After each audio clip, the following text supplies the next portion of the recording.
Assalamualaikum warahmatullahi wabarakatuh. Sebelumnya perkenalkan, nama saya Siti Aisyah Kinanti dengan NIM 0614 1282 429027 dari Fakultas Keguruan dan Ilmu Pendidikan, Program Studi Pendidikan Guru Pendidikan Anak Usia Dini Universitas Sriwijaya.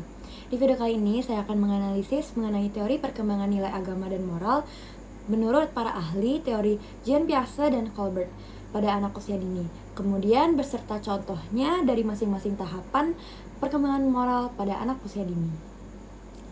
Pada perkembangan nilai agama dan moral anak usia dini, pada teori Jean Piaget mengemukakan ada 3 tahap. Tahap yang pertama yaitu pramoral pada usia 0 sampai 5 tahun, yang dimana tahap ini terdapat suatu kondisi yang dimana seorang anak belum memiliki atau belum mengembangkan pemahaman yang jelas tentang moralitas, yang berarti mereka belum memahami konsep benar dan salah dan belum mampu membuat keputusan berdasarkan prinsip-prinsip moral yang diinternalisasi.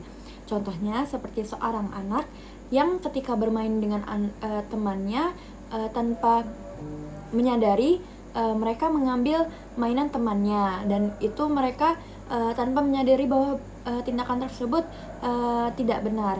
Mereka hanya bertindak berdasarkan keinginan mereka untuk memiliki mainan tersebut. Pada tahapan kedua yaitu heteronom pada usia 5-10 tahun, yang dimana pada tahap ini yaitu suatu kondisi yang mengacu dimana aturan dan nilai-nilai moral berasal dari luar diri individu, biasanya dari figur seperti orang tua, guru, atau aturan masyarakat di lingkungannya.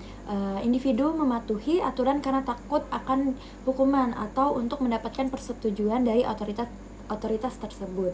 Contohnya seperti seorang anak yang mengikuti aturan di rumahnya, yang dimana ia melakukan itu karena takut dihukum oleh orang tuanya jika mereka melanggarnya.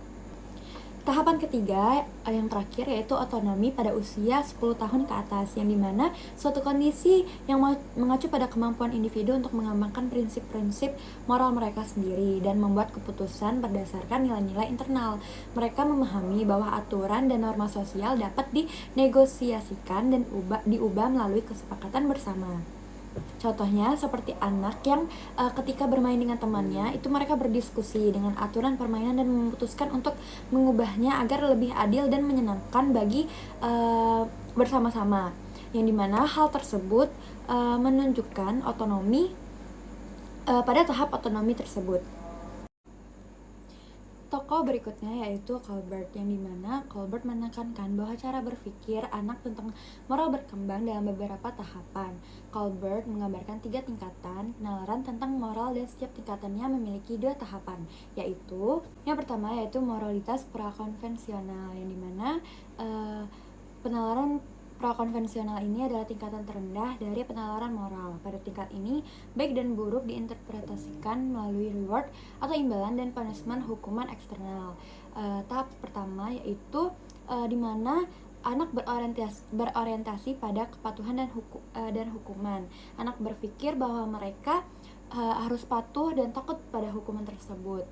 Contoh pada tahap pertama yaitu seorang kakak yang mencubit adiknya dan membuat adik jadi nangis. Maka ibu memukul tangan kakaknya tapi dalam batas-batas tertentu.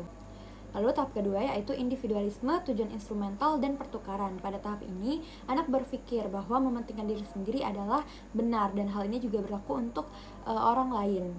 Contohnya, misal dia berbuat benar, ia dipuji pintar sekali. Lalu yang kedua yaitu moralitas konvensional, yang dimana penalaran konvensional adalah tingkat kedua atau menengah dalam tahapan Colbert.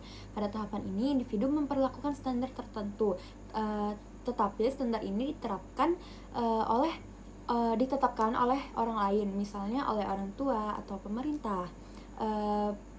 Pada tahap pertama, ekspektasi interpersonal hubungan dengan orang lain. Pada tahap ini, anak menghargai kepercayaan, perhatian, dan kesetiaan terhadap orang lain sebagai dasar penilaian moral. Contohnya seperti ketika anak setelah berkegiatan, misalnya mewarnai, lalu si anak tersebut mengembalikan alat yang ia gunakan ke tempat semula sesudah digunakan. Itu contoh nilai moral dan itu bertanggung jawab. Lalu tahap kedua yaitu moralitas sistem sosial. Pada tahap ini penilaian moral didasari oleh pemahaman tentang keteraturan di masyarakat, hukum, keadilan, dan kewajiban. Seseorang yakin bahwa bila kelompok sosial menerima peraturan yang sesuai bagi seluruh kelompok, maka mereka harus berbuat sesuai dengan peraturan itu agar terhindar dari keamanan dan ketidaksetujuan sosial. Contohnya seperti ketika di dalam kelas, anak-anak membersihkan kelas bersama-sama. Semua anggota kelompok wajib membawa alat kebersihan, dan itu nilai moral termasuk gotong royong. Lalu yang ketiga yaitu moralitas pasca konvensional, yang dimana penalaran pasca konvensional ini adalah tahapan tertinggi dari dalam tahapan moral Colbert.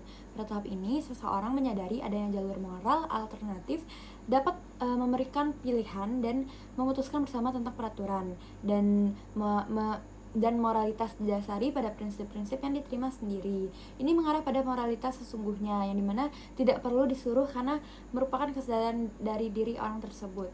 Tahap pertama, hak individu. Pada tahap ini, individu menalar bahwa nilai, hak, dan prinsip lebih utama. Contohnya, seperti pada tahun ajaran baru, sekolah memperkenankan orang tua menunggu anaknya selama lebih kurang 1 minggu, setelah itu anak harus berani ditinggal. Itu ketika orang tua menemani di sekolahnya tersebut. Lalu tahap kedua yaitu prinsip universal. Pada tahap ini, seseorang menyesuaikan dengan standar sosial dan cita-cita internal, terutama untuk menghindari rasa tidak puas dengan diri sendiri dan bukan untuk menghindari kecaman sosial atau orang yang tetap mempertahankan moralitas tanpa takut dan kecaman orang lain. Contohnya seperti anak secara sadar merapikan kamar tidurnya segera setelah ia bangun tidur dengan harapan agar kamarnya terlihat keadaan rapi. Sekian analisis dari saya mengenai teori perkembangan nilai agama dan moral dari teori Jean Piaget dan Colbert. Semoga bermanfaat. Terima kasih. Wassalamualaikum warahmatullahi wabarakatuh.